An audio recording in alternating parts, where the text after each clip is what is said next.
बोलिए कृष्ण कन्हैया लाल की जय। अधिक मास व्रत कथा। अधिक मास की शुक्ल पक्ष एकादशी व्रत कथा। भगवान कृष्ण बोले, हे धर्म, अधिक मास के कृष्ण पक्ष की एकादशी का नाम परमा है।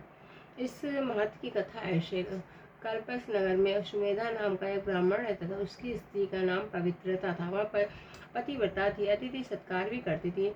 आप भूखी रह जाती थी, कारण कि सुमेधा ब्राह्मण दरिद्र था। एक दिन कौड़िक मुनि ने उसके घर आए।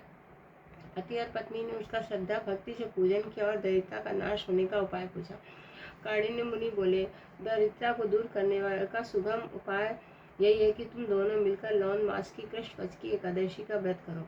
रात्रि को जागरण कर बिगड़ी प्रवद्या को संवार लो। यक्ष राज कुबेर ने परमा एकादशी का व्रत किया तो भगवान शंकर ने उसे भंडारी बना दिया।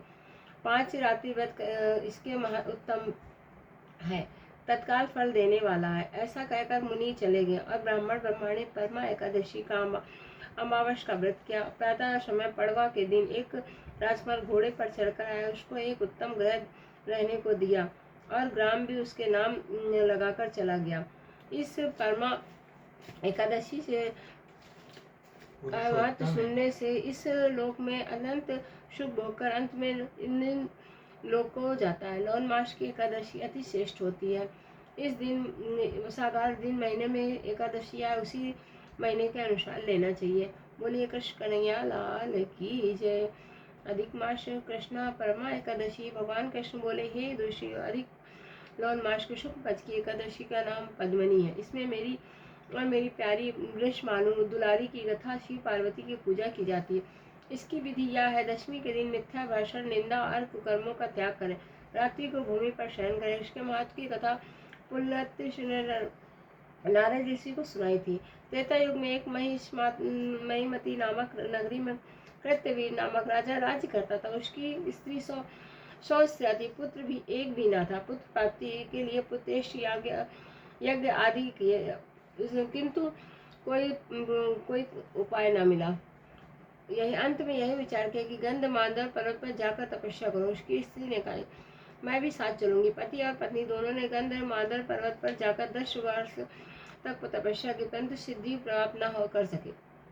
राजा रानी दोनों का मांस सूख गया, हड्डियों का पिंजरा रह गया। रानी ने विचार किया, अब महापवित्रता अनुसुईया की शरण में जाकर कोई और उपाय पूछे। ऐसा विचार कर अति मुनि की पत्नी अनुसुईया के पास गई। दंडवत पूजा कर कहने लगी, मैं राजा हरिश्चंद्र की पुत्री हूँ। पति के साथ तपस्या करने आई थी, परंतु 10,000 वर्ष व्यतीत हो गए, भगवान रूठे ही है, पुत्र न दिया। उनकी प्रसन्नता का उपाय कोई और बताओ, जिसके करने से हमारा कल्याण हो। अनुसुईया ने उत्तर दिया, यदि मलमास को जो 32 मास के बाद आता है, इसके शुक्ल पक्ष की एकादशी का विधि पूर्वक व्रत करें, ऐसा अजय पुत्र मिलेगा जिसको रावण भी विजय न कर सकेगा। अतः प्रमदा रानी ने पद्मनी एकादशी का श्रद्धा से व्रत किया और कीर्तवीर नामक पुत्र को प्राप्त किया। कीर्तवीर महाप्रतापी राजा था। देवता दैत्य सब उसको प्रणाम करते थे। रावण राक्षस को विजय कर उसने अपने जेल में बंद कर दिया था। पुलत मुनि इसके कहने से उसे छोड़ दिया था। सूत जी ने 88,000 ऋषियों को यह कथा भी निमिष वन में सुनाई थी। जैसे अनेक रुई के पर्वत हो, उसमें एक चिंगारी अग्नि को ही, वैसे अनंत जन्मों के पाप हो और एक पद्मनी एकादशी का व्रत हो, फल दोनों एक ही समान शक्ति रखते हैं। इस दिन नरोत्तम भगवान की पूजा धूप दीप नैवेद्य पुष्प से आदि की जाती है। बोलो श्री कृष्ण कन्हैया लाल की जय।